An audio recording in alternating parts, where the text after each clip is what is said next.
Hello, and welcome to the third episode of Soracom's Let's Talk IoT Devices webinar series. Today's webinar is on IoT asset trackers. My name is Dora Tadjik, and I will be happy to host you for today. Today, we will discuss the various components of IoT asset tracker solutions, as well as the technologies, their features, and their suitability for different use cases. We will also be looking at the different industries where asset tracking is being used effectively, and we will also touch base on some real-world examples of how companies use it to enhance their operations. We will also be introducing you to ThingsMatrix and their asset tracking solutions, deep diving into cold chain monitoring as well as into logistics. And finally, we will be discussing the role of connectivity in IoT asset tracking. I would encourage you all to use the chat box on your screen throughout the whole presentation to ask any questions that you may have about any of the topics we are presenting. So please feel free to type a question at any time during today's session, and we will make sure to go through them. Just a quick introduction again. My name is Dora, and I am an IoT device product manager here at Soracom. Today, I'm really pleased to welcome our expert speaker, Tom Burton from ThingsMatrix. Tom is an award-winning sales executive with over 20 years of experience in telco and SaaS sales, and he heads up the global sales team at ThingsMatrix. Hello, Tom. How are you today? Hi, Dora. I'm doing great. Thank you so much for allowing me to be here to talk about asset tracking. Very good to have you here with us today.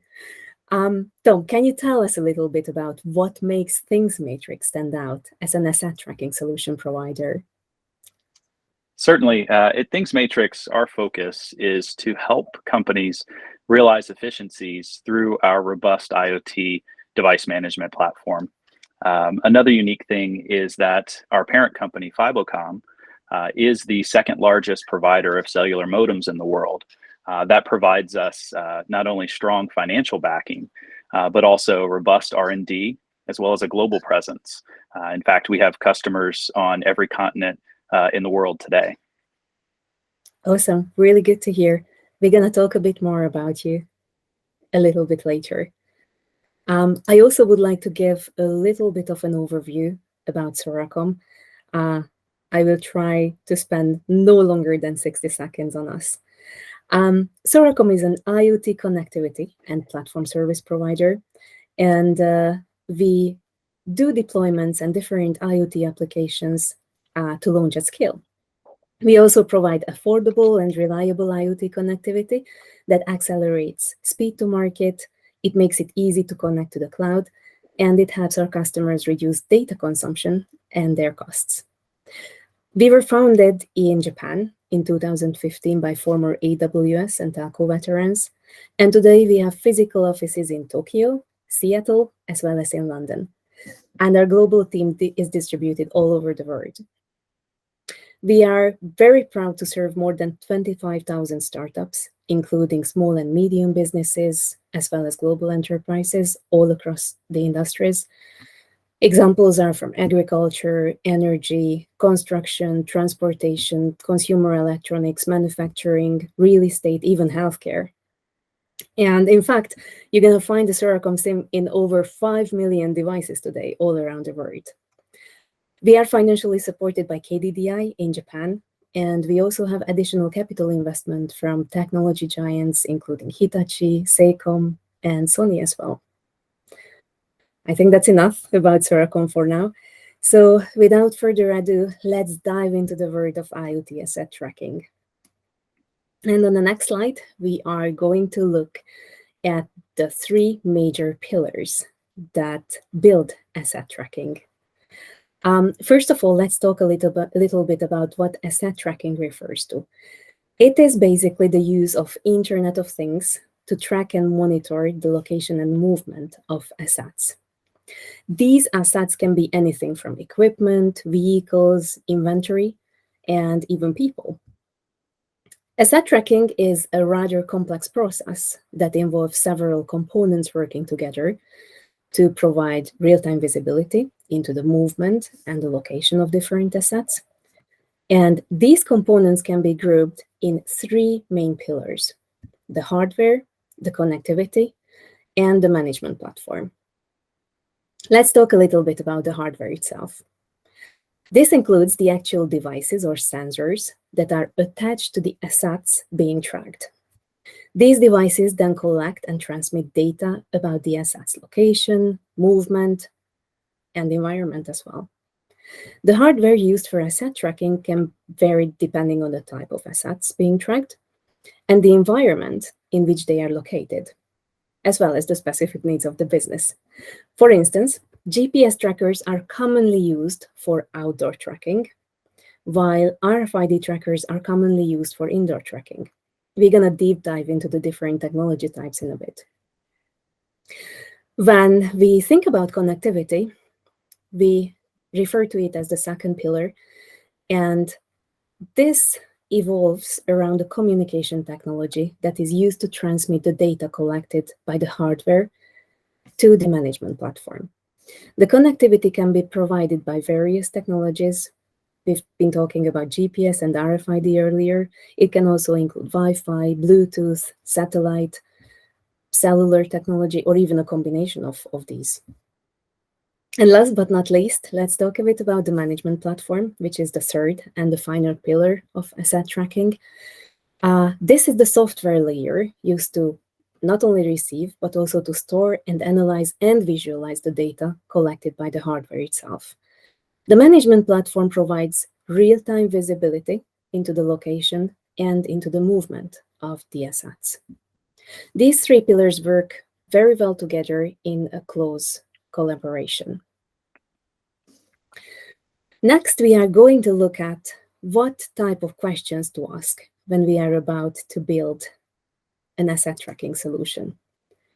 One of the first things you will want to decide on when investing in IoT asset tracking is the type of tracking technology. So the first thing is, what is the actual problem that we are trying to tackle? Would we like to have visibility into the movement, location, or the condition of the actual assets? Or would we like to improve operations, reduce costs, and increase our efficiency? Getting real-time insights into what is happening to the asset can improve logistics, the resource management, and the security part as well. It's very important what exactly you are about to track. Is it animals, people, vehicles, tools, fixed equipment, and all of this influences, for instance, the size of your tracker. Another thing to look at is the location of your assets. There are different asset tracking solutions depending if your asset needs to be tracked on a global or local scale, indoor versus outdoor, in a rural versus in a city environment, or above versus underground. The next thing on our list is to define how often you need to receive information from your tracked asset, in real time or maybe less regularly, for instance, once per day. How much data do you need your asset to send? That's also a very important question. Just location updates or maybe weather condition and real-time asset status? You may need a data-heavy real-time asset tracking solution or one that sends just a few bytes once in a while. There is a big difference between the two. The data needs of your asset tracking solution will also have an influence on your technology choice. If you just need location updates or also additional data, for instance, sensor readings or weather conditions to be reported back, well, this all brings us to how big the message size is expected to be. Another question to look into is about the expected lifespan of your tracker device. Is it less than 2 years or more than 10 years or somewhere maybe in between? And usually the last thing we recommend to look into is how much power does your tracker going to require. Some assets require low power tracking solutions, while dynamic assets may need to send frequent updates on the location. Does the asset have an independent power source that makes power consumption relative to the asset's lifespan may be critical? These are all questions that are going to lead us to our technology choice. And as you see on this slide, There are various types of IoT asset tracking technologies in the market today. Some of the most common types can be grouped into various categories depending on range, power consumption, and other factors. We often differentiate between short and long or wide range asset tracking technologies. And you can see that under the short range, we will touch base on RFID, NFC or near field communication, Bluetooth low energy or BLE, and Wi-Fi based tracking technologies. In a second, we're going to look at the pros and cons and the different components of these. Under the long and wide range technologies, we include cellular, low power wide area networks, as well as satellite communication. So again, on the next two slides, you will see a breakdown of the most popular short and long range asset tracking options. This is the short range asset tracking technology overview page. Very quickly, we're gonna deep dive into each and every of these technologies. RFID, the first one on this list, is a passive form of asset tracking because it cannot really pinpoint a device location. Instead, it just reports whether or not a particular RFID tag is within range of an RFID scanner. For instance, you could have a handheld RFID scanner that only detects tags within a few centimeters of the scanner. Or you could have a scanner with up to 800 meters of range that alerts you whenever a tag enters that range. Although RFID can't provide precise location information or transmit data, it is available in various form factors and ranges. It doesn't require battery, and it's very low cost.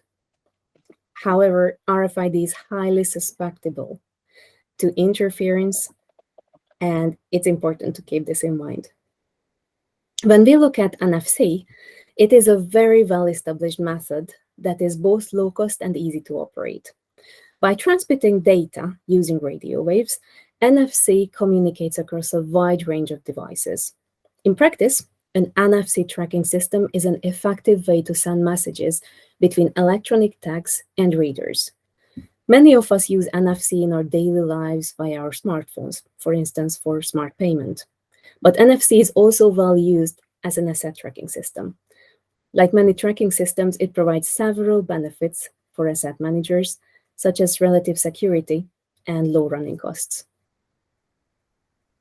Bluetooth Low Energy, or BLE, is used for applications that do not need to exchange large amounts of data and can run on battery power for years at a cheaper cost. Tracking via BLE is based on measuring the signal strength of the Bluetooth receiver compared to the Bluetooth beacons within range. It's quite simple and easy. BLE tracking solutions are often used for indoor logistics, where you can set up the beacons and define the tracking space for the best results. Wi-Fi is unique among the IoT asset tracking options because of its ability to transmit large quantities of data in a relatively short amount of time. It's fast and reliable, so it makes it ideal for short-range data transmissions. On the other hand, Wi-Fi is less than ideal when it comes to accuracy. It relies on triangulation and is only accurate within 15 meters, approximately. It's a bit expensive as well, especially when supporting more than 10 to 20 devices. All right, let's look at the long range and satellite technologies very, very briefly.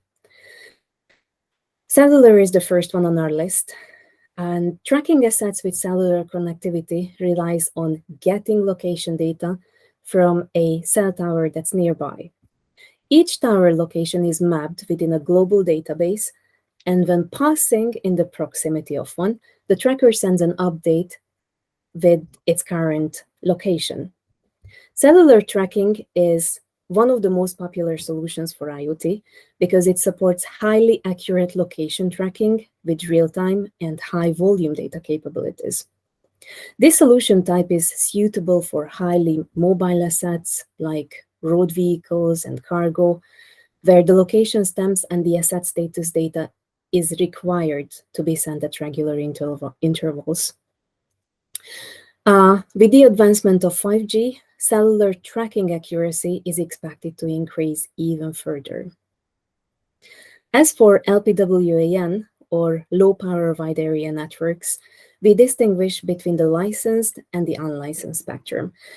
Low power wide area networks are a subset of cellular connectivity that has been developed specifically for the IoT industry. It includes narrowband IoT and LTM, or Cat-M1. Low power wide area network solutions exist to make cellular connectivity more affordable, secure, and also less power intensive by transmitting data with a shorter and weaker signal. Narrowband IoT is particularly well suited for asset tracking as it offers high accuracy and reliability even in challenging environments like underground. LTM is also ideal for IoT asset tracking, offering relatively low latency and high throughput. Licensed low-power wide area solutions create an internal network subset, hence the increased security, and are perfect for tracking assets within a designated area. Examples may include shipping docks or construction sites and the likes. A quick note about the unlicensed spectrum that includes Sigfox and LoRa. What characterizes these two technologies is the usage of free frequency bands. They have low energy consumption and a long range, but can only transport small amounts of data. And the last one on our list is satellite IoT, which refers to the use of satellite communication networks and services to connect terrestrial IoT sensors and IoT end nodes to a server. Satellite IoT has been in use since the late 1970s for M2M and IoT purposes, and it's been historically considered a last resort alternative to terrestrial networks, mostly because its higher costs and the low-cost legacy solution power efficiency. But recently, with the growth of the IoT market and the coverage limitations of cellular networks, there has been a renewed interest in satellite-based IoT connectivity. So in the past few years, several incumbent satellite operators have announced plans to deploy or even have commercially launched satellite IoT networks that promise to deliver low-power, low-cost connectivity to IoT devices directly from space. So what we are expecting is definitely an increase within satellite IoT, and we think it's most suited for tracking assets in remote or hard-to-reach areas. Mining or smart agriculture are very good examples for those. All right, let's look at use cases and the different industries that benefit most from those. So by now you understand that IoT asset tracking can be used in a variety of industries. We can use it to improve operations and to increase efficiency. We have seen a lot of very interesting use cases in areas like agriculture, e-mobility, supply chain management, smart cities, and many, many more. We can zoom in some of the interesting applications on this slide. One of the most notable areas has been in the agriculture sector. For example, crop monitoring, agricultural machinery tracking, and livestock monitoring. In construction, IoT asset tracking can be used to track the movement of non-powered mobile assets, like equipment and machinery, as well as vehicles on construction sites. IoT asset tracking has been instrumental in the growth of sharing services, like e-scooters and shared bicycles, providing valuable insights into their usage patterns and maintenance needs are really important for those operating companies. Within the area of people tracking and personal safety, IoT asset tracking technology has been used to monitor the safety and well-being of people, particularly the elderly and those working in hazardous environments. Another industry that has greatly benefited from IoT asset tracking is logistics. Returnable transport items, or RTIs, such as pallets, glass stillages, crates, kegs, and bulk containers can now be tracked and monitored throughout their journey. Within logistics, cold chain monitoring allows for real-time monitoring of temperature-sensitive goods during transportation and storage, ensuring the preservation of their quality and safety. IoT-enabled appliance monitoring is relevant for the retail and food production industries, as it allows for better inventory management and reduced waste by providing real-time data on the usage and performance of refrigeration units. And of course, there are many, many more exciting use cases across various other industries. What I would like to zoom on now is actual real-life use cases, showing you some of our customers from Soracom who have successfully leveraged our SIM connectivity to improve their businesses. Again, these are real-world examples of how Soracom has helped businesses achieve their goals and also overcome their goals and challenges in their operations. The first example is Pebblebee, which is a Seattle-based smart tracking tech company. They make hardware devices and an app to locate lost keys, paths, and more. They have both consumers and B2B customers in their focus.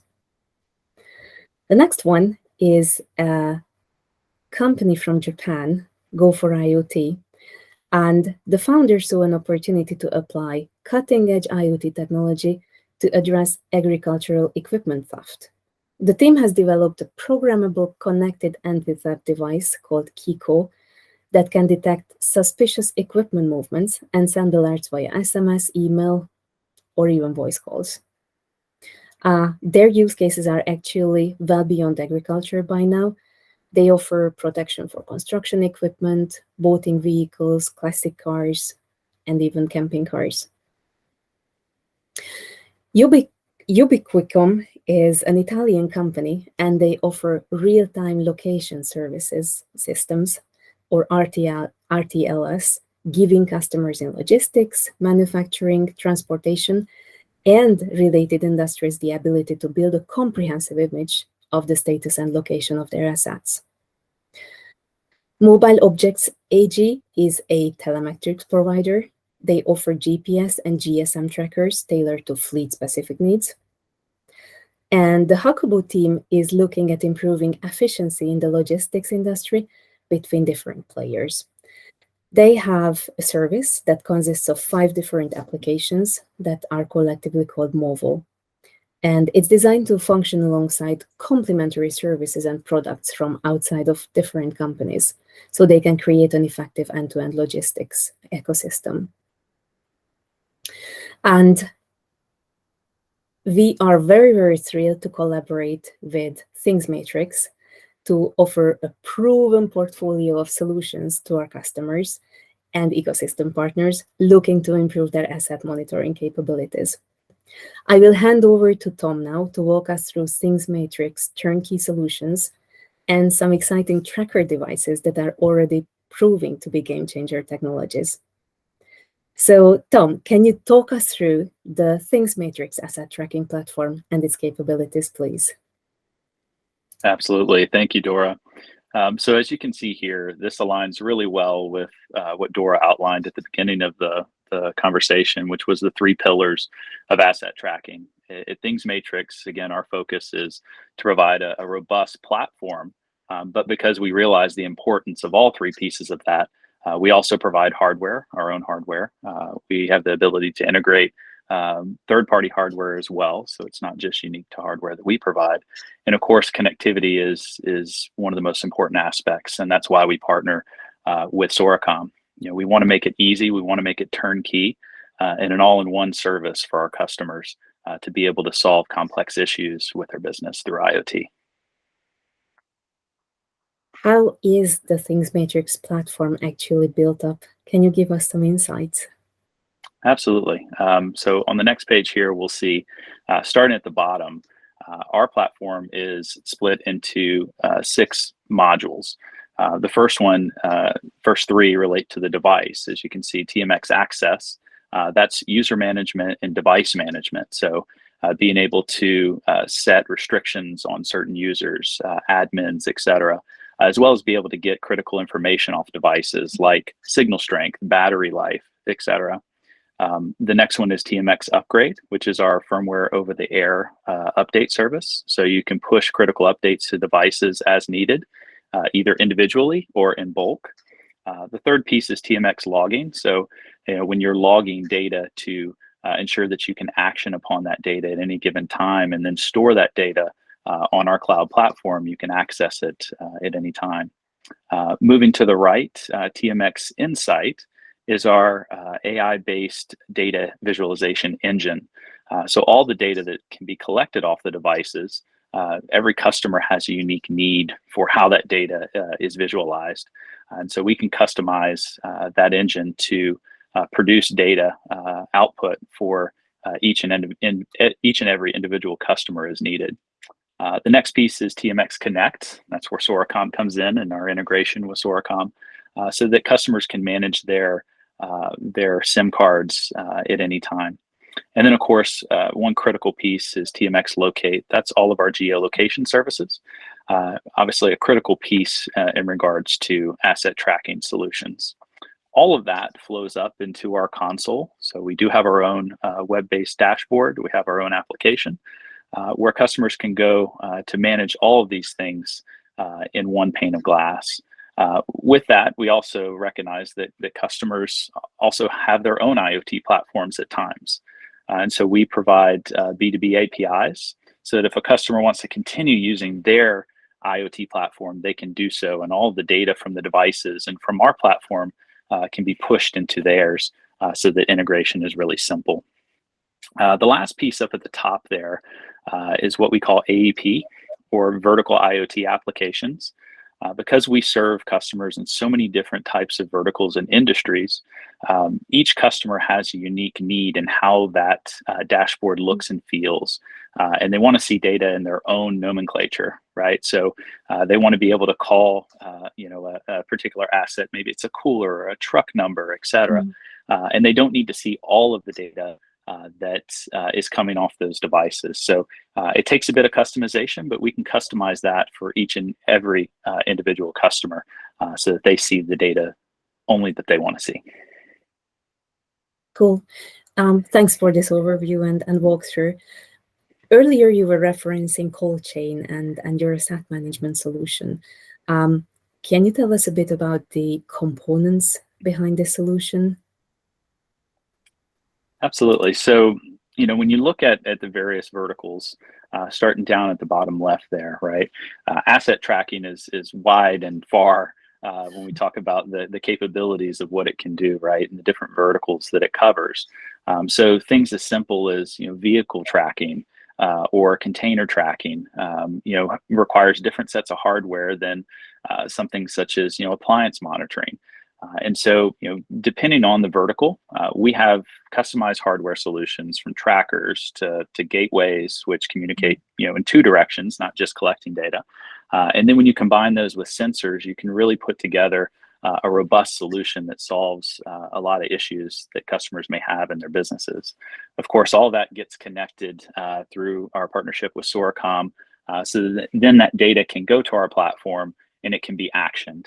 And the lines here just show the different paths, right? Whether that business data is going directly to the customer system from our hardware, or if it's going to the ThingsMatrix platform to be analyzed, it really depends on the customer's specific use case.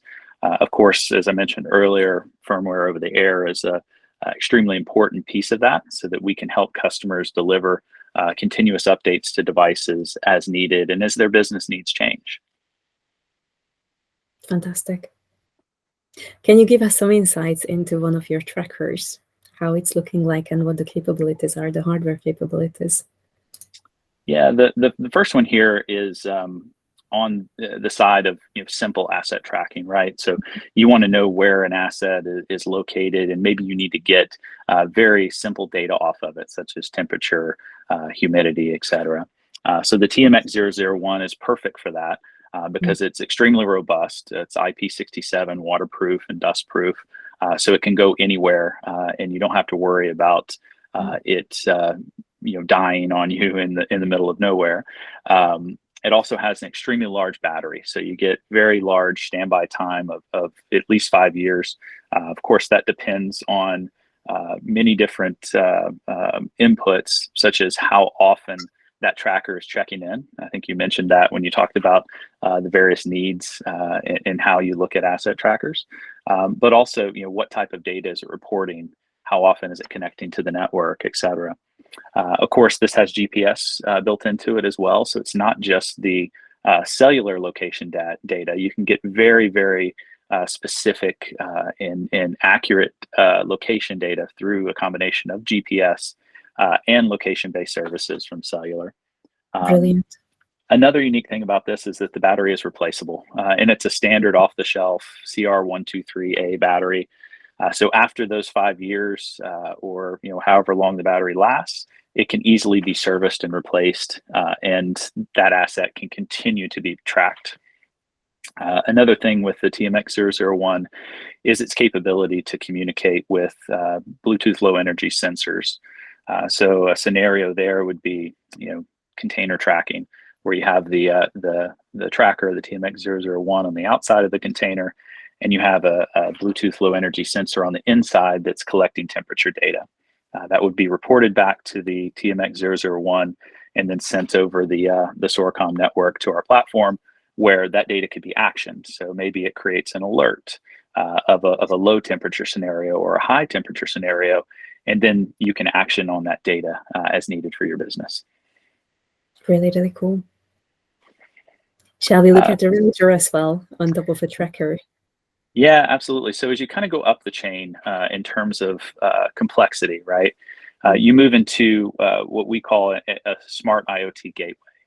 And what that adds is the ability to communicate both directions, right? So I'm not just sending simple requests to the device. Now I'm sending complex requests to the device, meaning I can, if it's connected to a cooler, cabinet cooler, or a controller for a refrigeration unit, I can now set the temperature.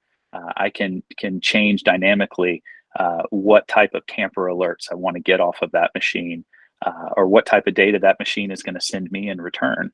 On this device, the TMG06, we have not only Cat-M, LTE connectivity, but we also have RS-232 and RS-45, which are industry standard interface ports for controllers and other industrial devices, so that this device could be connected to those devices to be able to control them remotely and robustly. This also has BLE, so you can do remote sensors.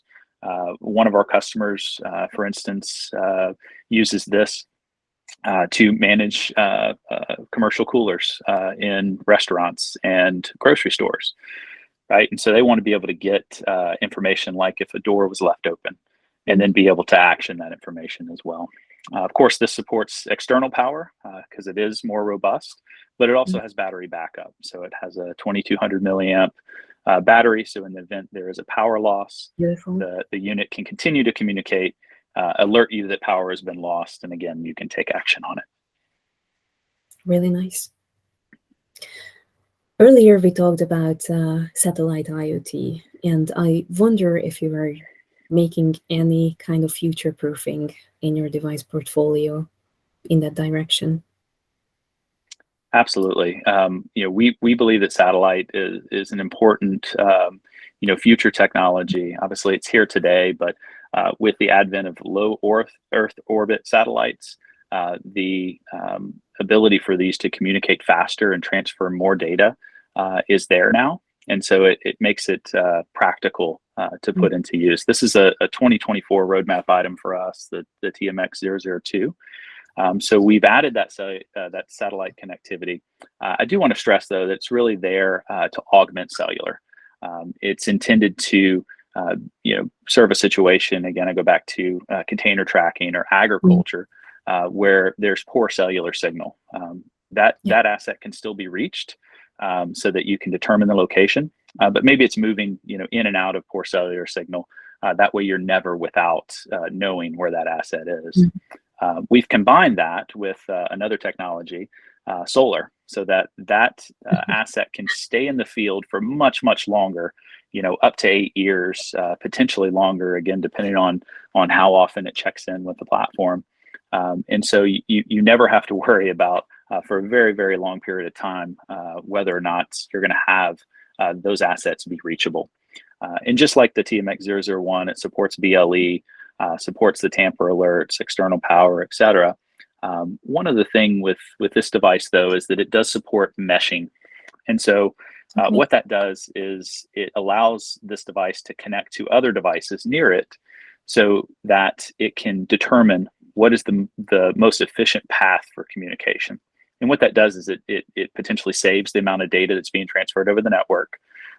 It in a smart way chooses which device has the best signal to be able to communicate. That way you can ensure that if you have devices that are together in one location, they can always find service, whether it be satellite or whether it be cellular. Very, very cool again. Thank you for that. Tom, do you actually agree that asset tracking solutions are only as reliable as the networks that actually connect them? Absolutely, it's critical, and that's absolutely why we chose to partner with Soracom through our venture here with these devices on our platform. Let me bring up this slide, which is a kind of reference back to the different technologies that we went through earlier. And we looked at the top questions, what your business actually needs to consider when planning an asset tracking deployment. And the actual connectivity choice depends on the defined needs, the circumstances, and the data specifications. So once again, just a very quick summary. If your deployment needs widespread coverage and relatively fast data speeds, then in that case, cellular may be your best technology option. If you will be deploying remote or hard-to-reach areas, just as you said, Tom, satellite connectivity may be the only viable option. But if someone is about to track a large number of objects over long distances, then low-power wide area could be the best bet. And if there is a specific location, like a warehouse or a factory, where there is only need for short-range solutions, then think about Wi-Fi or BLE. And as you mentioned, blended connectivity is also often the right answer if you need comprehensive coverage to increase the chances. Yeah. If you are feeling unsure, our experts at Soracom can actually guide you through all these technologies.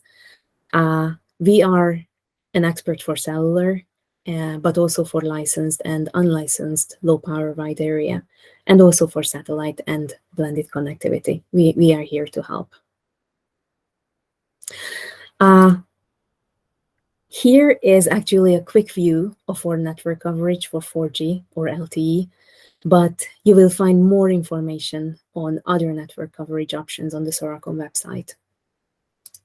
And if you are ready to connect and you would like to know more about Soracom and how to start your IoT solution, we are here to support, again, your applications, your projects.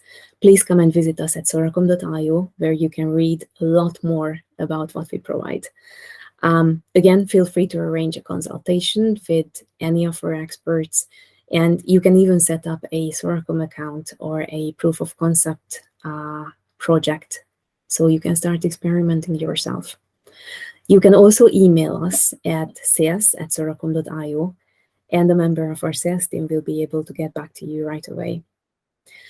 Again, feel free to browse our website for further information and listen to the previous episodes of our Let's Talk IoT Device webinar series.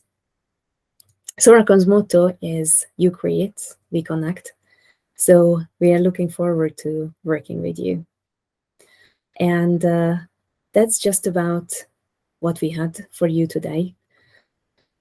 All that remains for me is to say another huge thanks to Tom for joining us on this episode. I really hope you found the discussion helpful, and we hope to see you again in another Soracom webinar in the future. Please don't hesitate to raise any questions via the chat function. We will follow up with you individually after the webinar if we cannot immediately answer you. And we will also send out the webinar deck shortly to all participants. Thanks again, everyone. Goodbye and have a lovely day.